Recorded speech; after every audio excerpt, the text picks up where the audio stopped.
من المفاهيم السيئة عند الناس فيما يتعلق بالمال النظرة إلى أصحاب الأموال كنظرة أصحاب قارون إليه. من عنده المال فهو الدرجة العليا،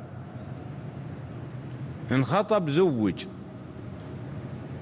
وإن جاء في المجلس صدر حتى ولو كان ما ينفق، وإن تكلم سمع له وأطاع الناس.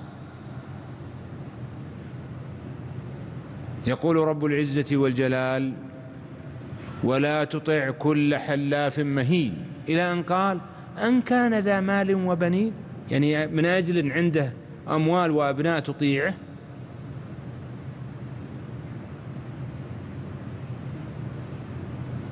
ومن هنا أمر الله عز وجل نبيه صلى الله عليه وسلم بالجلوس مع أولئك الذين يتقربون لله ولو كانوا ضعفاء، هؤلاء الذين تنتفع بهم سواء في أمر آخرتك أو حتى في أمر دنياك، كما قال النبي صلى الله عليه وسلم: هل تنصرون وترزقون إلا بضعفائكم.